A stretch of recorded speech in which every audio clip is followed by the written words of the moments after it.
আসসালামু আলাইকুম দর্শক। আজকে কিন্তু দুজন বিশিষ্ট ব্যক্তির দুটি কথা মুখোমুখি দাঁড়ায় গেল।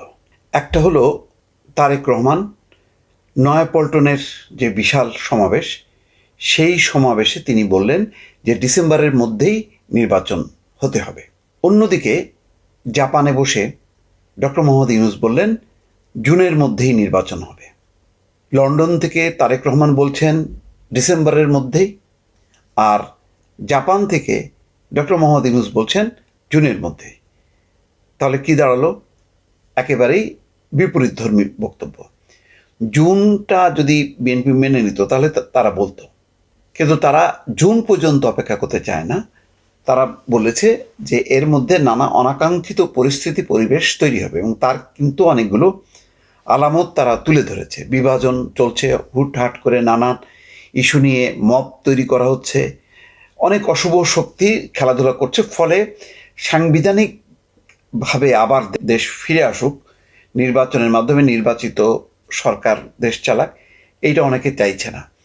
এবং বিএনপি পরিষ্কারভাবে বলছে যে এর মধ্য দিয়ে একটা স্বৈর শাসন বা ফ্যাসিবাদ তারা পুনর্বাসিত হওয়ার চেষ্টা করবে, এবং তার আলামতও কিন্তু দেখা যাচ্ছে।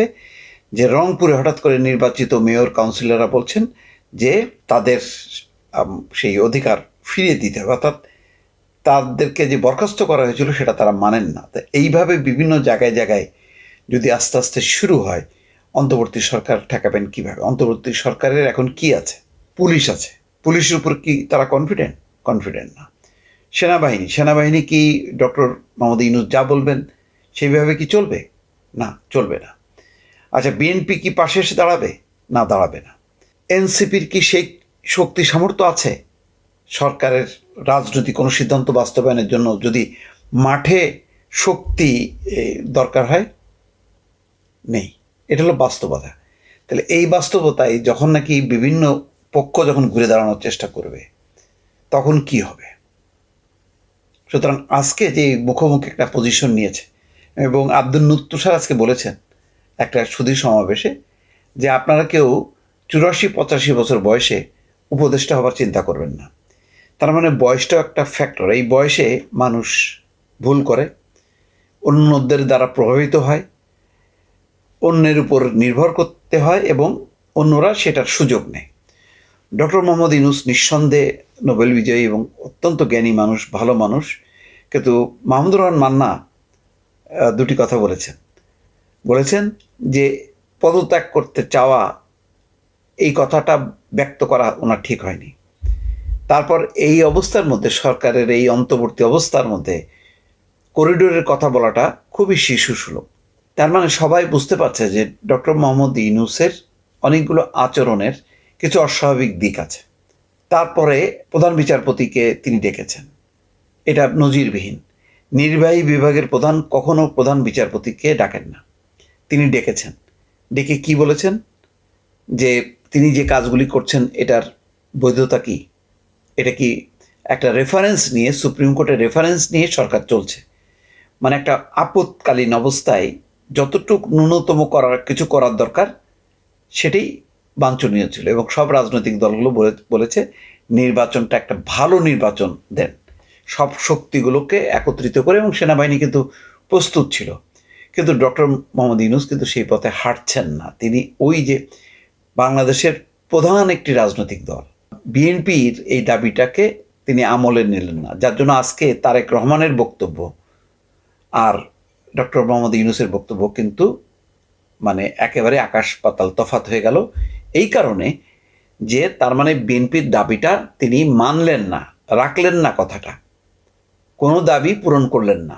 এমনকি বাদ দিলাম নির্বাচনের কথা, ইশরাক হোসেনের মেয়রের যে বিষয়টি ছিল, এত সিম্পল বিষয়, এটা মহাভারত অশুদ্ধ হতো না যদি নির্বাচন কমিশনের গেজেট অনুযায়ী শপথ নিয়ে যদি অল্প কয়েকদিনের জন্য যদি তিনি মেয়র পদে বসতেন, এটা মহাভারত অশুদ্ধ হতো না। কিন্তু জিদ বজায় রাখলো।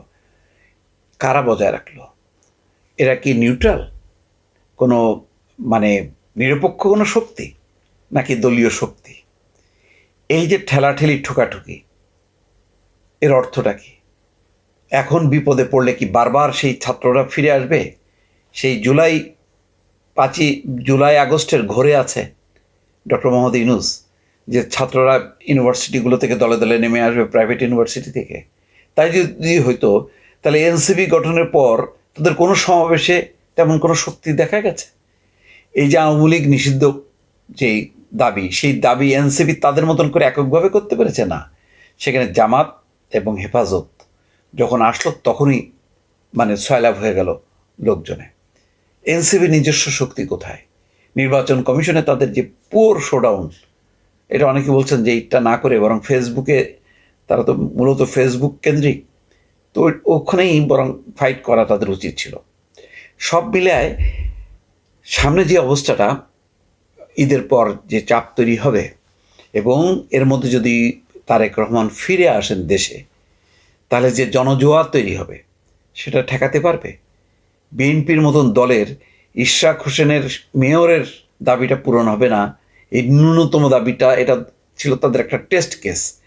এটা দিয়ে তারা বুঝতে পারলো যে অন্তর্বর্তী সরকার নির্দলীয় না দলীয়। যা বোঝার বিএনপি কিন্তু বুঝে গেছে। সুতরাং পরিস্থিতি অনিবার্যভাবেই খারাপ হবে যদি না বোধোদয় হয়, যদি না উপদেষ্টা পরিষদ ঘুরে দাঁড়িয়ে ডক্টর মোহাম্মদ ইউনূসকে নিয়ন্ত্রণ করার চেষ্টা না করেন, তাহলে পরিস্থিতি নিঃসন্দেহে খারাপের দিকে যাবে। এবং সেটা আর বেশি দিন না, ঈদের পরপরই একটি যে চাপ তৈরি হবে, সেই চাপটা কিন্তু সামাল দিতে পারবেন না ডক্টর মোহাম্মদ ইউনূস। সুতরাং বিএনপিকে আমি সেদিনও বলেছিলাম যে ডান দিকে বিএনপি, বাম পাশে জামাত, পেছনে সেনাবাহিনী, এই শক্তিতে সারাউন্ডেড থাকা উচিত ছিল ডক্টর মোহাম্মদ ইউনূসের। কিন্তু ডক্টর ইউনূসের হয়তো মাথায় আবার বুদ্ধি আসলো যে সেই 11 সময় যে একটা আলাদা রাজনৈতিক শক্তি, সেই শক্তিটা তখন পারেননি। এখন হয়তো তিনি মনে করছেন যে ছাত্ররাই একটা শক্তি, কিন্তু ছাত্ররা যে শক্তি ক্ষয় করতে করতে এখন সারা দেশে যে ভাবমূর্তি দাঁড়ালো ওই বৈষম্য বিরোধী বা সমন্বয়ক নামে, সেটা বোঝার মতন অবস্থা নেই। কেননা এতক্ষণে তিনি ক্ষমতার মসনদে বসে গেছেন। ক্ষমতার মসনদে বসলে অনেক বাস্তবতা মাথার মধ্যে কাজ করে না, তখন ভুলগুলো হইতেই থাকে, কেউ ধরানোর লোক আসে না, সবাই শুধু বাহবা দিতে আসে। এখন এই বাহবা পেতে পেতে ডক্টর মোহাম্মদ ইউনূস গেছেন জাপানে, সেই জাপান থেকেও তিনি তার সাথে যে এই যে বিএনপি তার সাথে কথা বলল, বারবার বলছে ডিসেম্বরের মধ্যে নির্বাচন দেন দেন দেন, এই যে দিচ্ছেন না, এইটার পরিণতি ভালো হবে না। সুতরাং সময় থাকতেই সতর্ক হওয়া উচিত। দর্শক ভালো থাকবেন, আল্লাহ হাফেজ।